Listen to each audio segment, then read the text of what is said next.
भीख मांगता हुआ देश पाकिस्तान दुनिया के अलग अलग देशों में जाकर जिसके आला अधिकारी या फिर कहें सीधे तौर पर प्रधानमंत्री और सेना अध्यक्ष कटोरा लेकर भीख मांगते हैं, वो देश हिंदुस्तान को परमाणु हमले जैसी धमकी दे रहा है। लेकिन फिलहाल पाकिस्तान से एक खबर निकलकर सामने ये आई है कि पाकिस्तान की तरफ से पाकिस्तान की सेना नहीं बल्कि पाकिस्तान के भिखारी जंग लड़ने वाले हैं, क्योंकि सेना से ज्यादा वहां भिखारी अलग अलग देशों से उनके भिखारियों को वापस इसीलिए भेजा जा रहा है जिससे कि वो हिंदुस्तान के साथ जो जंग हो उसमें पार्टिसिपेट कर सके, उसमें हिस्सा ले सके। क्या कुछ भिखारियों का आंकड़ा, क्या कुछ पाकिस्तान की अर्थव्यवस्था का आंकड़ा और क्या कुछ पाकिस्तान का फतेहाल है, उसी पर आज इस वीडियो में चर्चा करेंगे। चर्चा करने के लिए मेरे साथ मौजूद है मेरे सहयोगी चेतन पाठक। चेतन, क्या कुछ खबर, किस तरीके से लड़ेंगे पाकिस्तान के भिखारी?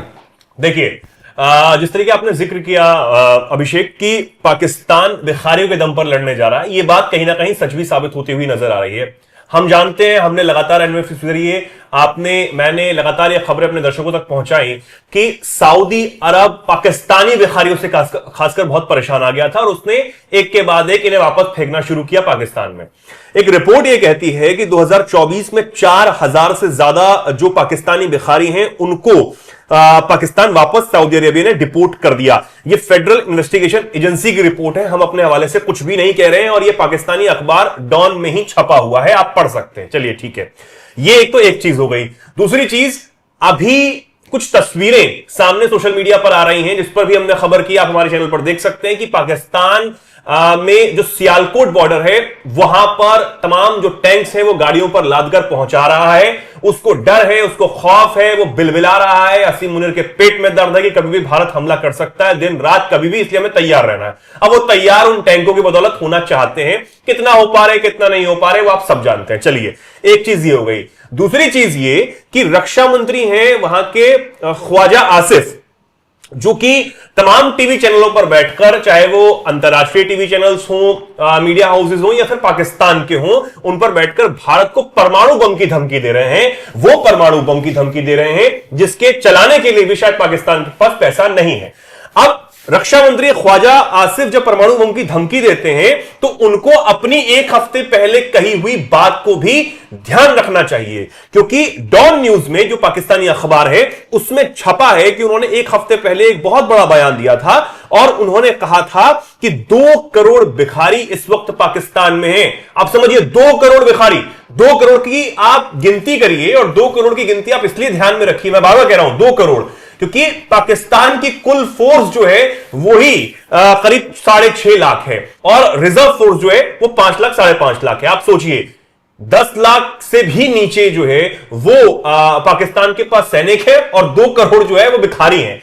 अब क्या कहते हैं, इन्होंने एक हफ्ते पहले बयान दिया और कहा 2 करोड़ भिखारी है पाकिस्तान में जो हर साल 42 अरब रुपए कमाते हैं। 42 अरब रुपए भिखारी कमा लेते हैं। अब देखें तो ये पाकिस्तान की अर्थव्यवस्था से भी ज्यादा हो गया। उन्होंने ये कहा कि ये देश में, दुनिया में इस देश की छवि खराब करने वाली बात है। चेतन, एक मिनट टोक दूं मैं आपको थोड़ा सा बीच में। ये अर्थव्यवस्था का जिक्र किया आपने। पाकिस्तान की कुल अर्थव्यवस्था, जैसे हमने गूगल पे चेक किया, वो पाकिस्तानी रुपये के हिसाब से 1,05,230 रुपए है पाकिस्तानी रुपए में। और जो 42 अरब रुपए का आपने आंकड़ा दिया है, इसके हिसाब से 78,000 मतलब 78,621 रुपए हर साल आपके भिखारी कमाते। मतलब पाकिस्तानी सरकार का जितना रेवेन्यू नहीं आता, अर्थव्यवस्था नहीं है, उससे कई गुना ज्यादा भिखारी यहां पर कमाते हैं। जी चेतन, भिखारी यहां पर कमाते हैं 42 अरब रुपए का। अभिषेक ने आपको बता दिया कि पाकिस्तानी रुपीस में कितना होता है। चलिए ठीक है, अब इन्होंने आगे क्या कहा, उन्होंने यह माना कि कम से कम 4700 पाकिस्तानी भिखारियों को देश से निकाला गया। यह सऊदी अरब की बात है। सऊदी अरब में यहां से जो है वो निकाला गया। उन्होंने कहा कि इससे जुड़ी जो सीमा है वो नहीं बताई, लेकिन फिर भी जो मैंने आंकड़ा आपको दिया शुरुआत में कि डॉन न्यूज में छपा है कि 2024 में 4000 से ज्यादा जो भिखारी हैं उनको सऊदी अरब ने लात मार के निकाल दिया कि भाई अपने देश वापस जाओ, यहां तुम उम्रा करने के बहाने आते हो और भीख मांगते हो और हमारी छवि खराब करते हो। ठीक है, वो भी हम लगातार खबरें बताते हैं। तो आप समझिए कि 2 करोड़ भिखारी ही हैं। क्या अब उनके बल पर उनके बल पर जो धमकी है वो भारत को दी जा रही है। इन टैंकों को दिखाया जा रहा है, तस्वीरों को दिखाया, देखिए हम कितने लाव लश्कर के साथ जो है भारत से लड़ने चले हैं, क्योंकि भारत ने जो पानी रोकने की धमकी दी है, भारत ने धमकी नहीं दी है, भारत ने करके भी दिखा दिया है। भारत के जल मंत्री ने एक बार फिर कहा है कि बूंद बूंद के लिए पाकिस्तान तरसने वाला। आप सोचिए, ऑफिशियली लेटर भी लिख दिया गया है। आप सिर्फ बातें नहीं है कि हमारे जो राजनेता हैं वो सिर्फ बहुत बड़ी बड़ी बातें मंचों से कर रहे हो, या प्रधानमंत्री कर रहे हो, या तमाम लोग कर रहे हो। लेटर मुंह पे फेंक के मारा पाकिस्तान के कल ही कि ऑफिशियली हम बता रहे हैं कि आपका पानी जो है, आपने कई बार उल्लंघन किया इन नियमों का, इसलिए हम पानी रोक रहे हैं, जो कर सकते हो वो कर लीजिए। ये कहीं ना कहीं सांकेतिक रूप से कहने की कोशिश की है। ये तो कह दिया है कि आप नियमों का उल्लंघन बार बार कर रहे हैं, इसलिए ये जो समझौता हुआ है उसको रोका जा रहा है, सस्पेंड किया जा रहा है। तो ये कहीं ना कहीं बताने की कोशिश की गई। अब इन आंकड़ों को अगर हम अभिषेक समझो, इन आंकड़ों के मुताबिक हम इनके पीछे का खेल समझने की कोशिश करें तो पाकिस्तान क्या करेगा? कितना बेबस पाकिस्तान नजर आ रहा है। वही तो मैं आपको एक चीज बता दूं, कल मैं जैसे सर्च कर रहा था, मैं ढूंढ रहा था कि एक तरफ से तो पानी बंद कर दिया हिंदुस्तान ने, दूसरी तरफ से जैसे आईएनएस विक्रमादित्य को उतारा था अरबिक सी में, और पाकिस्तान का जो वाटर एरिया है वहां अगर उसे खड़ा कर देता है भारत, तो पाकिस्तान अपने पास सिर्फ 9 दिन का तेल रखता है, डीजल पेट्रोल 9 दिन का रखता है। और अगर बाई चांस पाकिस्तान ने युद्ध का ऐलान कर दिया, तो आप जैसे कह रहे थे कि मतलब लाव लश्कर भेज रहा है, टैंकों को भेज रहा है, तो मतलब उसको अपने देश को चलाने के लिए 9 दिन का डीजल रखता है, तो युद्ध वो कैसे लड़ेगा? युद्ध के जो मैदान होगा वहां तक उसकी गाड़ियां कैसे पहुंचेंगी? देखिए, मुझे ऐसा लगता है कि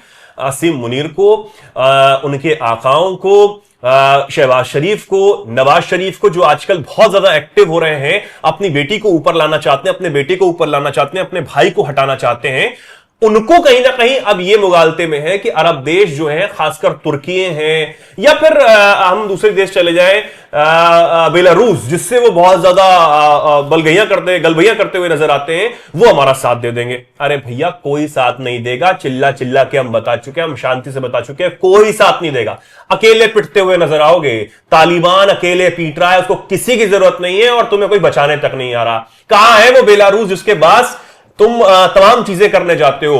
अभी थोड़े दिन पहले की बात है, और मैं नवाज शरीफ और जो उनके भाई हैं शहबाज शरीफ, जो इन दिनों पाकिस्तान के प्रधानमंत्री हैं, सो कॉल्ड प्रधानमंत्री मैं कहूंगा, क्योंकि चलती उनकी नहीं है, चलती तो सेना की है, दुनिया जानती है। चलिए, दोनों भाई जाते हैं पहली बार विदेश यात्रा पर एक साथ बेलारूस।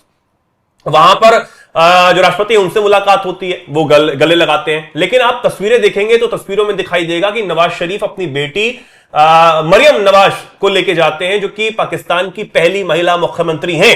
इससे क्या समझ आता है कि शहबाज शरीफ प्रधानमंत्री हैं, नवाज शरीफ प्रधानमंत्री हैं, या फिर होने वाली प्रधानमंत्री जो है वो मरियम नवाज है? क्या दिखाना चाहते हैं कि नवाज शरीफ जो है अब शहबाज शरीफ को आउट करने वाले हैं? हाँ, यही समझ आता है। चलिए ठीक है, यानी कि आपस में खुद ही नहीं बन रही, क्या आप किसी दूसरे देश से लड़ोगे? मतलब भारत ने, अगर मैं कहूंगा ना, अभी तो भारत सिर्फ बता रहा है, अभी भी चेतावनी भर दी है कि अभी भी नहीं माने तो हम खड़े हैं, ये बस आखिरी वार्निंग है, नहीं तो अब आर्या पार हो जाएगा। जिस तरीके से प्रधानमंत्री ने भी कह दिया है कि बहुत हो गया, अब नहीं सहा जाएगा, अब तो बस खत्म ही है। तो आप समझ लीजिए, अभी भी आखिरी चेतावनी है, अभी भी मान जाओ, अभी भी गड़गड़ाओ सामने आके कि नहीं, अब जो हमसे गलती हो गई अब नहीं होगी। और ये अगर सच है तो, हालांकि पाकिस्तान की फितरत है, वो नहीं मानेगा, अब तो सच में उसको दिखाना होगा, वो बात अलग है। ठीक है, तो पाकिस्तान, अभी हमारे एक सहयोगी बता रहे थे कि पाकिस्तान के पास जो F-16 अमेरिका के दिए हुए हैं वही सक्षम है परमाणु हथियारों को ले जाने के लिए, और अगर उन F-16 का इस्तेमाल